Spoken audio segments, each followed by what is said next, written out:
Olá, me chamo Jó, o homem que muitos conhecem pela história de sofrimento e perseverança contada no Antigo Testamento.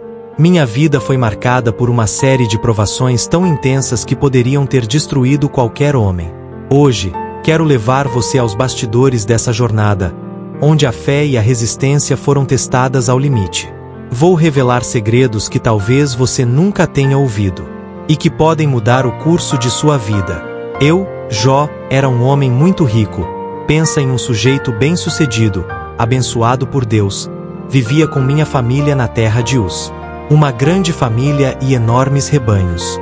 Eram 7 filhos homens e 3 lindas filhas, e possuía 7.000 ovelhas, 3.000 camelos, 500 juntas de bois e 500 jumentas, além de muitos servos.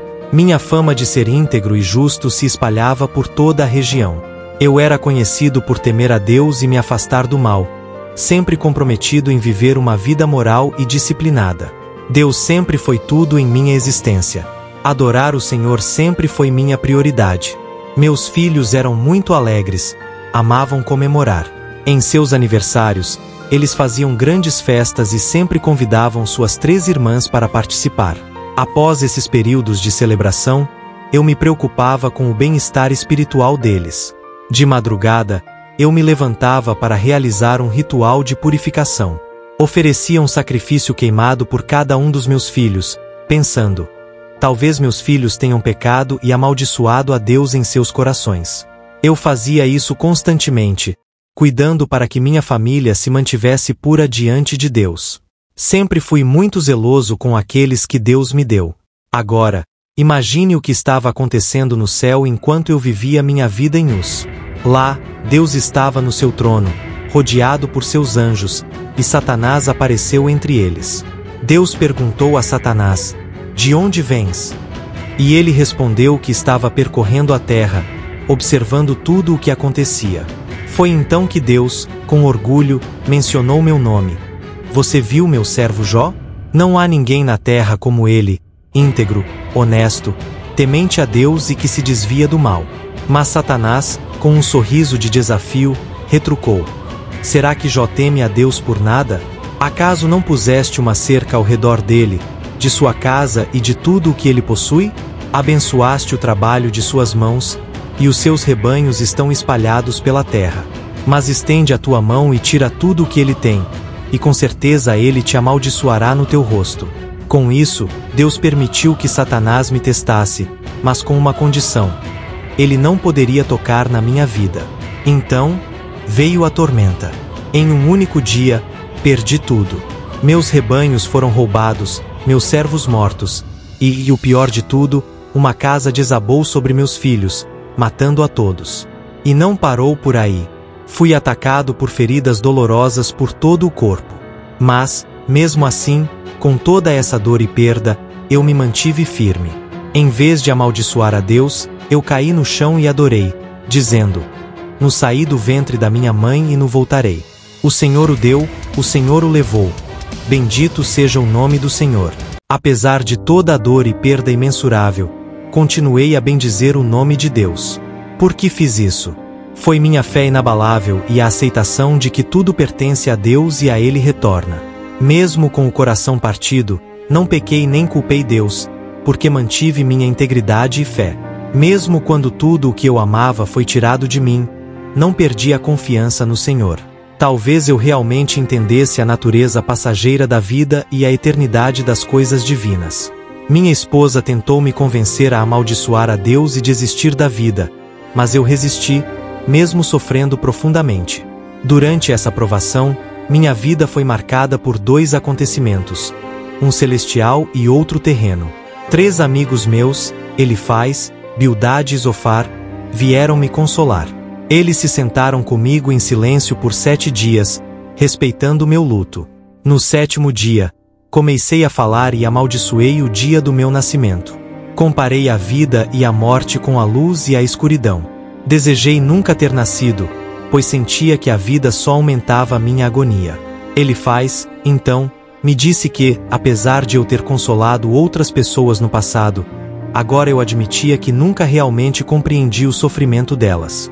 Ele sugeriu que minha dor devia ser resultado de algum pecado que cometi e que eu deveria buscar o favor de Deus. Bildade e Zofar concordaram com ele. Eles insinuaram que eu devia ter feito algo muito errado para provocar a justiça de Deus e que deveria tentar ser mais humilde.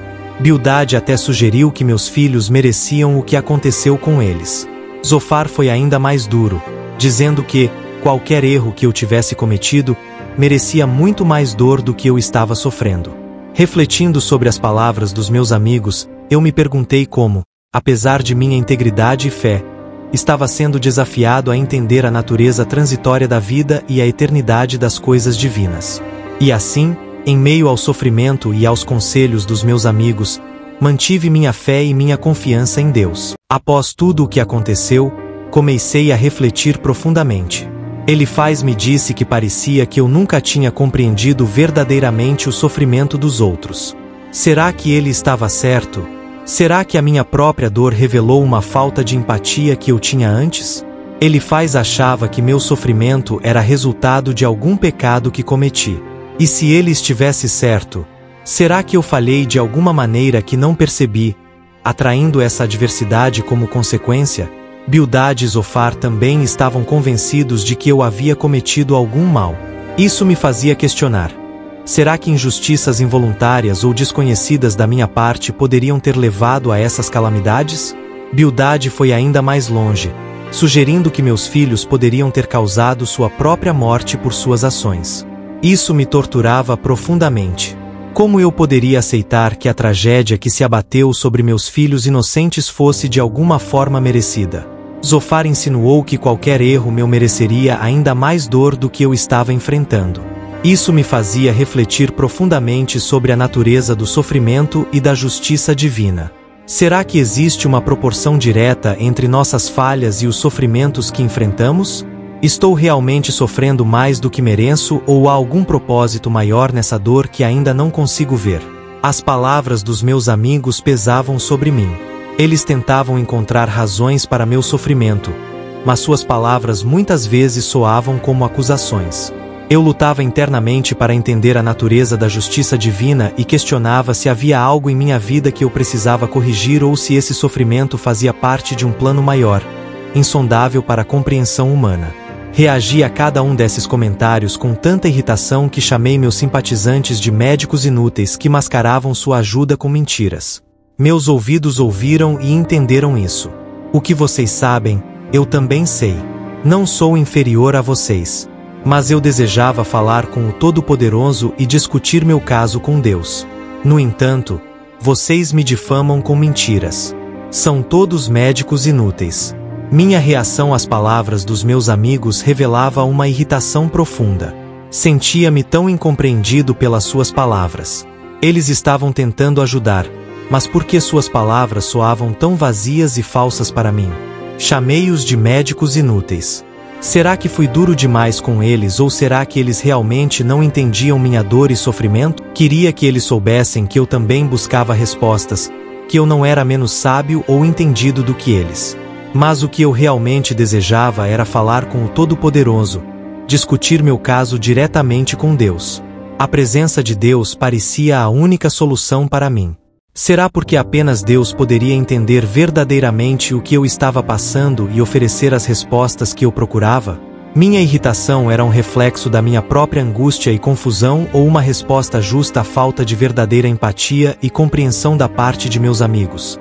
Questionei por que Deus julga as pessoas com base em suas ações quando Ele poderia facilmente corrigir ou perdoar esses atos. Estava perplexo sobre como um ser humano poderia satisfazer completamente a justiça de Deus, dado que os caminhos de Deus são misteriosos e além da compreensão humana.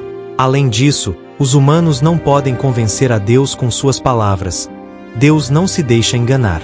Eu admiti que nem mesmo conhecia o suficiente para defender meu caso perante Deus. Ansiava por alguém que pudesse mediar entre mim e Deus, para que não fosse condenado ao Sheol, o submundo sombrio. Acreditava que no céu havia uma testemunha ou redentor que atestaria minha integridade. Eu sabia que meu Redentor vive e que, no final, se levantará sobre a terra. Agora mesmo, minha testemunha está no céu, meu advogado está nas alturas. Por que essa necessidade de um mediador era tão forte em meu coração? Eu não queria ser condenado ao Sheol, o sombrio submundo. Será que meu anseio por um Redentor revelava uma profunda compreensão da necessidade de intercessão na relação entre o humano e o divino? Acreditava firmemente que no céu havia uma testemunha ou um Redentor que atestaria minha integridade. Eu sabia que meu Redentor vive e que, no final, se levantará sobre a terra. Essas palavras expressavam minha fé inabalável em uma justiça maior. Mas quem seria esse Redentor? Uma figura celestial, um anjo ou um aspecto do próprio Deus? Como eu sabia dessa existência? Era uma convicção nascida da fé ou do desespero? Agora mesmo, minha testemunha está no céu, meu advogado está nas alturas. Essa ideia me trazia conforto. Havia alguém, algum ser celestial, que conhecia minha verdade, minha integridade e minha inocência. Será que isso significava que, apesar do meu sofrimento e da incompreensão dos que me cercavam, havia um reconhecimento divino da minha situação? Essa crença em um Redentor celestial me fazia sentir que, embora injustiçado na terra, eu teria minha causa justificada no céu.